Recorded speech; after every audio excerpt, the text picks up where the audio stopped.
Ramadan vibes என்று சில விஷயங்களை அழைக்கிறார்கள். அது இஃப்தார் விருந்து, சஹர் விருந்து, ஷாப்பிங், இது மாதிரியான விஷயங்களை மட்டுமே, சுருக்கமாக சொல்லப்போனால் உலகியல் நடவடிக்கைகளில் மட்டுமே இந்த அதிர்வலைகள் இருப்பதைப் போல அவர்கள் எண்ணுகிறார்கள். அப்படி அல்ல. ஒரு ஆன்மீக ரீதியாக ஒரு மனிதனை அப்படியே புரட்டி போடக்கூடிய வைப்ஸ் கொண்டது இந்த ரமலான். சாதாரணமாக மனிதன் இந்த உலகத்தினுடைய இன்பங்களில் மூழ்கி கிடக்கிற போது இந்த ரமலான் அவனை ரெஃப்ரெஷ் செய்கிறது. அவனது ஆன்மாவை கொஞ்சம் மீட்டெடுக்கிறது, ஆன்மாவை வளர்க்கிறது, அவனுக்கும் ஆண்டவனுக்கும் இருக்கக்கூடிய இடைவெளியை குறைக்கிறது, இறைவன் மீதுள்ள அன்பை அதிகரிக்கிறது. இந்த சூழலே ஒரு அற்புதமாக ஒரு பெரும் மாற்றத்தை உருவாக்குகிறது. சமய சந்தர்ப்பங்களை பயன்படுத்த வேண்டியது நம்முடைய கட்டாயமாக இருக்கிறது.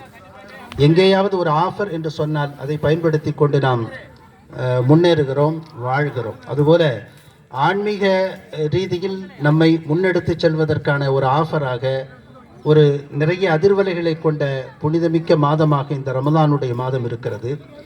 இதில் என்ன செய்தாலும் பன்மடங்கு நன்மை. திருக்குரான் ஓதினால் சாதாரணமாக 10 நன்மைகள் கிடைப்பதற்கு பகரமாக 70 நன்மைகள் கிடைக்கிறது என்று ஹசரத் அவர்கள் சொன்னதைப் போல எந்த நல்லறங்களை செய்தாலும் அது நன்மையாக வருகிறது. எனவே இந்த ரமலானுடைய ஒவ்வொரு காலத்திலும், ஒவ்வொரு மணித்துளிகளிலும், நொடிகளிலும் நம்முடைய நோக்கம் என்பது நம்முடைய ஈமானை வளர்ப்பதாக, ஆன்மீகத்தை அதிகரிப்பதாக, ஆண்டவனை அடைவதாக இருக்க வேண்டும். எதையுமே சாதாரணமாக எண்ணிவிடக்கூடாது. ஒரு உறக்கமாக இருக்கட்டும் அல்லது ஒரு சாதாரண செயலாக இருக்கட்டும், இஸ்லாத்தினுடைய ஸ்பெஷாலிட்டியே வழக்கத்தை வணக்கமாக மாற்றுவதுதான். செருப்பணிவது வழக்கம், ஆனால் நபியுடைய சுன்னத் என்று நாம் செருப்பணிந்து கொண்டோம் என்று சொன்னால் அது வணக்கமாக மாறிவிடுகிறது. ஒருவரை நலம் விசாரிப்பது, ஒருவரை பார்த்து சிரிப்பது என்பது வழக்கம்.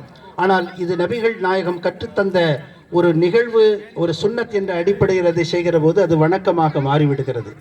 எனவே அந்த எண்ணத்தை கருத்தில் கொண்டு எவ்வளவுக்கு எவ்வளவு நம்மால் இந்த காலங்களிலே நல்லமல் செய்ய முடியுமோ அவற்றை செய்ய வேண்டும். அல்லாஹ் சுப்ஹானஹு தஆலா இந்த இஃப்தார் நிகழ்வை ஏற்றுக்கொள்வானாக. இதன் வழியாக சகோதர சமுதாயத்திற்கும் நமக்கும் மத்தியில் ஒற்றுமையை ஏற்படுத்துவானாக. நம்முடைய எல்லா அமல்களையும் அல்லாஹ் கபூல் செய்வானாக. ஆமீன். வாஹிரு தஅவானா அனில் ஹம்துலில்லாஹி ரபில் ஆலமீன். வஸ்ஸலாமு அலைக்கும் வரஹ்மத்துல்லாஹி வபரகாத்துஹு.